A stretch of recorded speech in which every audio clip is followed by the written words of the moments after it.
साथीहरू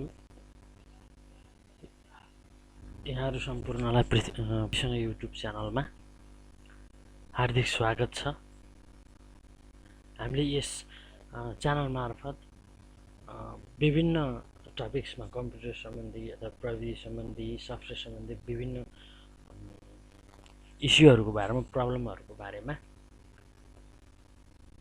सोल्युसन लिएर आउने गरेका छौँ र यस प्रविधिसँग युट्युब च्यानलमा योभन्दा अगाडि हामीले विन्डोज अपरेटिङ सिस्टमको इन्स्टलेसन रिक्वायरमेन्ट्सको बारेमा हेरेका थियौँ।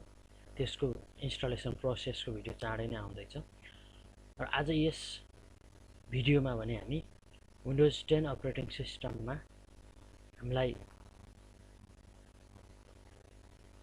प्रोफाइल पिक्चर चेन्ज गर्ने तरिका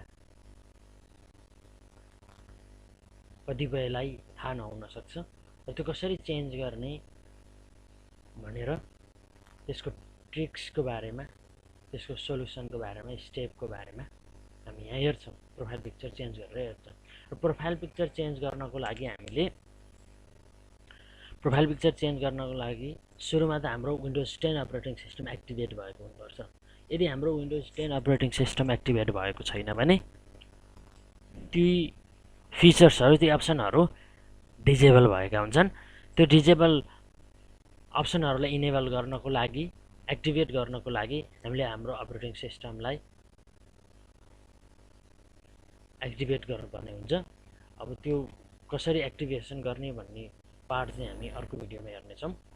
आज यो विन्डोज 10 अपरेटिङ सिस्टम चाहिँ एक्टिभेट भएको अपरेटिङ सिस्टम हो। यसमा चाहिँ अब हामीले त्यो विन्डोज अपरेटिङ सिस्टममा हाम्रो युजरको प्रोफाइल चेन्ज गर्न सक्छौँ, प्रोफाइल पिक्चर चेन्ज गर्न सक्छौँ। त्यो कसरी गर्ने भन्ने विषय हामी हेर्नेछौँ। त्यसको लागि सुरुमा हामी स्टार्ट बटनमा जानुपर्छ। स्टार्ट बटनमा गइसकेपछि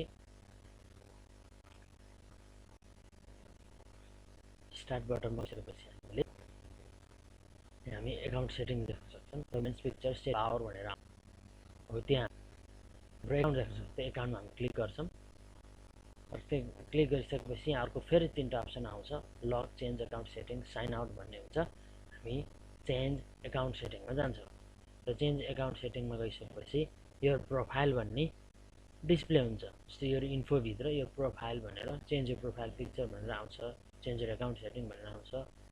यसरी क्रिएट योर पिक्चर भनेर आयो। यो क्रिएट योर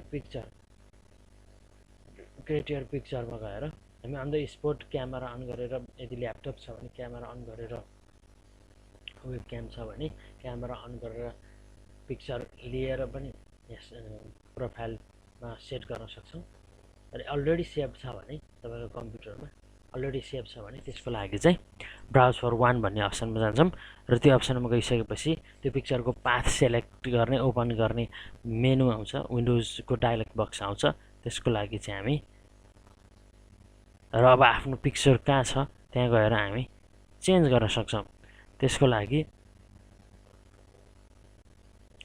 जस्तो सेट पिक्चर भन्ने छ, सेट पिक्चरमा छ भने कहाँ छ, अब त्यसको पाथ हेरेर हामी चेन्ज गर्न सक्छौँ। जस्तो पाथ सेलेक्ट गरौँ, कहाँ छ हाम्रो, होइन, पाथ सेलेक्ट गरेर हामीले आफ्नो पिक्चर्सहरू हाल्न सक्छौँ। है आफूलाई कुन मनपर्छ त्यो एउटा पिक्चर्स हामी हालेर हेर्न सक्छौँ। कुनै पनि एउटा पिक्चर्स हालेर हेरौँ, जस्तो हामीलाई कुन चाहिन्छ, होइन, त्यो अनुसारको पिक्चर्सहरू हाल्न सक्छौँ।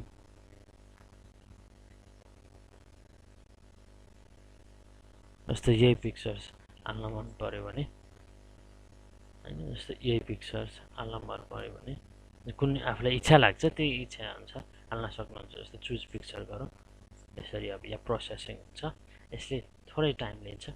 त्यो आफ्नो साइज अनुसारको, आफ्नो एरिया अनुसारको त्यो पिक्चरलाई सेट गर्नको लागि थोरै टाइम लिन्छ। यसरी चेन्ज भइसकेपछि हामी हेर्न सक्छौँ यसरी चेन्ज भयो र प्रोफाइल पिक्चर सेट भइसकेको छ। त्यो हामी चेक गर्छौँ। यहाँ हेर्नुहोस् हाम्रो प्रोफाइल पिक्चर चेन्ज भइसकेको छ।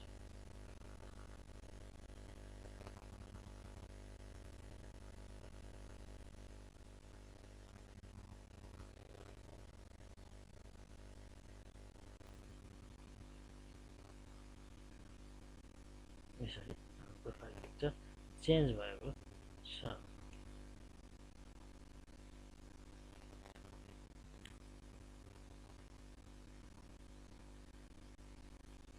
आजको भिडियोमा हामीले विन्डोज अपरेटिङ सिस्टममा युजरको प्रोफाइल कसरी चेन्ज गर्ने, प्रोफाइल पिक्चर कसरी चेन्ज गर्ने भन्ने विषयमा हेरौँ।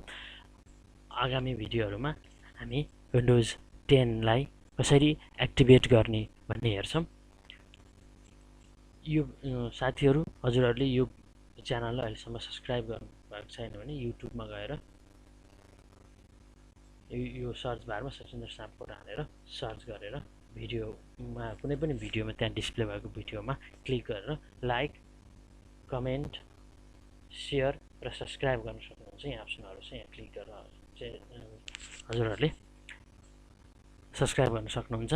र यो यस्तै भिडियोहरू नयाँ नयाँ ट्रिक्सहरूको बारेमा हेर्नको लागि, सेटिङहरूको हेर्नको लागि, नोटिफिकेसन आओस् भन्नको लागि हामीले यहाँ नजिक रहेको बेल आइकनमा क्लिक गरेर नोटिफिकेसनहरू पाउँछौँ। त्यसको लागि हामीले बेल आइकन क्लिक गर्नुपर्ने हुन्छ। लाइक, सेयर र सब्सक्राइब गर्नुहोला। आजको भिडियोमा यति नै। Thanks for watching.